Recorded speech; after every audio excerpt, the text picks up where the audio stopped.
کیا کروں کہ میری دعائیں قبول ہوں؟ میں جتنا مخلص ہوتا چلا جاؤں گا اتنا ہی میری دعائیں قبول ہوتی چلی جائیں گی۔ اپنے من کو صاف کرنے کی ضرورت ہے، اپنے اندر کے آدمی کو ستھرا کرنے کی ضرورت ہے، اپنے دل کے اندر گزرنے والے وسوسوں کو ختم کرنے کی ضرورت ہے، منفی سوچنا بند کر دوں، الٹی سیدھی باتیں دماغ میں لانا چھوڑ دوں، کسی کی ٹو لگانا چھوڑ دوں، کسی کے پیسے کے اوپر آڈٹ کرنا چھوڑ دوں، کہاں سے آیا، کتنا آیا، کس نے دیا، تم کون ہو بھائی؟ میں اور آپ جس دسترخوان پہ آج بیٹھے ہیں انہیں سید الساجدین کہتے ہی اس لیے ہیں۔ پیغام لے کے جائیں میرے بچے اور جوان، میرے مولا کو جب معلوم ہوتا تھا کہ اللہ نے فلاں کو نعمت عطا کی ہے فوراً سجدے میں سر رکھ دیتے تھے، اللہ کا شکر ادا کرتے تھے کہ اللہ تو نے فلاں مومن کو، فلاں مسلم کو، فلاں میرے عزیز کو نعمت عطا کی ہے۔ اسے پتہ بھی نہیں ہوتا تھا کہ امام نے اس کی طرف سے اللہ کا سجدہ ادا کر دیا ہے۔ لوگوں کو دو چیزیں زیادہ نظر آتی ہیں، ایک اپنی عقل، ایک دوسرے کا پیسہ۔ ان سے زیادہ کوئی سمجھدار نہیں ہے اور ان کے پاس پیسہ بہت ہے۔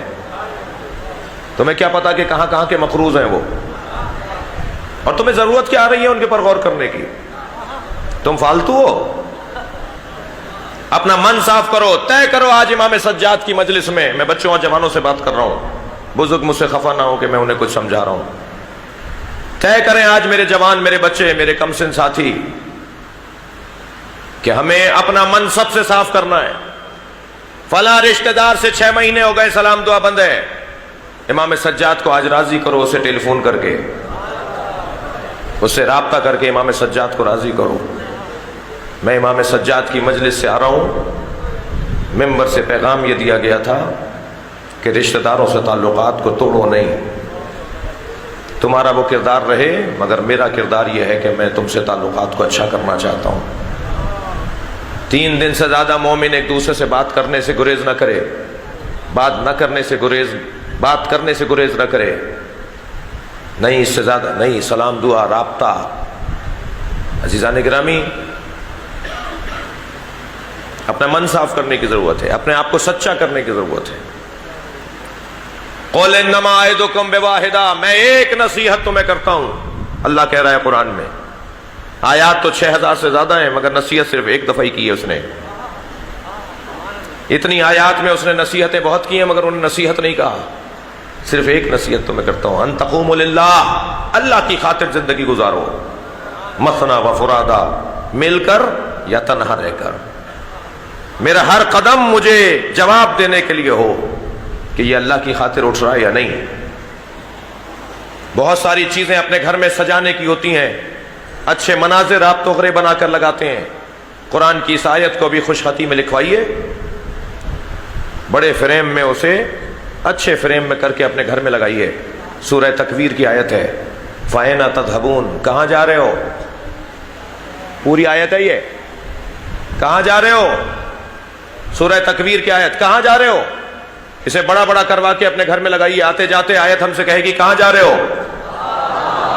اگر جانے کا جواب ہے تو جاؤ، ورنہ کہاں جا رہے ہو؟ تمہارے پاس جواب ہی نہیں ہے جانے کا، کیوں جا رہے ہو، کہاں جا رہے ہو؟ البتہ گھروں میں لگانے سے پہلے امام بارگاہوں میں کہ جہاں مسجد برابر میں ہے وہاں اس آیت کو لگانے کی زیادہ ضرورت ہے، اس لیے کہ فاتحہ کے لیے جب گھر جا رہے ہوتے ہیں اور مؤذن اذان کہہ رہا ہوتا ہے تو قرآن پکار کے کہہ رہا ہے کہاں جا رہے ہو؟ کہاں جا رہے ہو؟ کھانا کھانے جا رہے ہو؟ یہ جواب دو گے اللہ کو کہ کھانا کھانے جا رہے ہیں؟ مؤذن پکار کر کہہ رہا ہے حی علی الصلاۃ، مسجد خالی ہو رہی ہے۔ کل میرے دوست کہہ رہے تھے کہ شاید میں کسی سے خفا ہوں، میں کسی سے خفا نہیں ہوں، میں اپنے آپ سے خفا ہوں، میرے سینے میں آگ لگی ہوئی ہے۔ پیواڑ کی پہاڑی سے لے کے کراچی کے ساحل تک اپنی قوم کے مسائل کو دیکھ رہا ہوں. ہم کن الجھنوں کا شکار ہیں اور کن مسائل کی وجہ سے تشیع کی تصویر بگاڑنے کا سبب بعض لوگ بن رہے ہیں. میں تشیع کی تصویر کو بگاڑوں گا تو مجھے کہاں کہاں جواب دینا ہوگا. خدا کے لیے اپنے کسی عمل سے مکتب کو مجھے شرمندہ نہیں کرنا. لوگ دیکھ رہے ہوتے ہیں کہ شیعوں کے مسجد سے اذان ہو رہی ہے اور یہ مسجد سے باہر نکل رہے ہیں.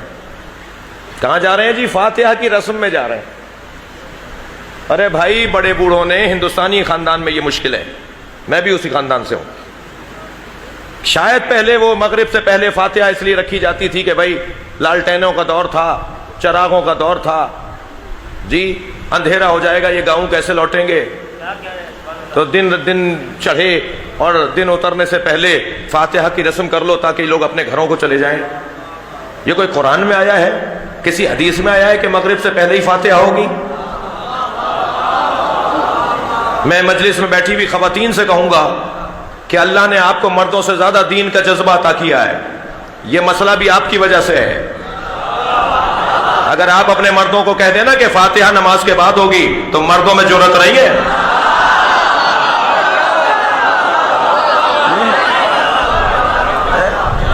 خدا کے لیے میں خواتین سے مخاطب ہوں، میرے سیدھے ہاتھ کی طرف زیادہ بیٹھی ہوئی ہیں جی، کہ آپ ذرا یہ رسم تبدیل کروائیے اپنے گھروں میں.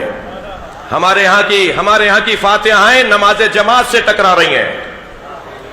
اگر کوئی جماعت نہیں بھی پڑھ رہا، بھائی دیکھیے، اگر کوئی روزہ نہیں رکھ رہا تو اسے یہ اجازت نہیں ہے کہ وہ چوک پہ کھڑے ہو کے ببل کھائے.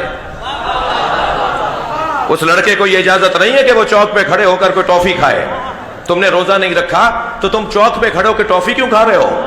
تم روزہ نہ رکھنے کا تو ثواب عذاب تمہارا تم جانو، تمہارا اللہ جانے. یہ بے حرمتی کرنے کا جو تمہیں گناہ ملے گا.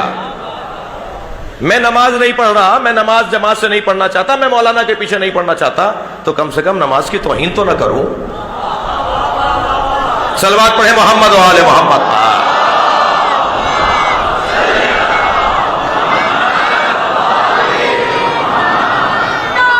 خلوص، خالصانہ انداز سے مجھے اپنے دل کو صاف کرنا ہے، اپنے من کو صاف کرنا ہے. چھوڑ دیں لوگوں کی باتیں، کیسے چلتے ہیں یہ، کیسے چل رہے ہیں، کیسے ہنس رہے ہیں. تبصرے، باتیں، فضولیات، گناہ علیحدہ، غیبت علیحدہ، تہمت علیحدہ، وقت کا زیان علیحدہ. ثواب ایک رکعت کا بھی نہیں، اور گناہ جو ہے وہ مسلسل اپنے آپ کو سچا کرنے کی ضرورت ہے.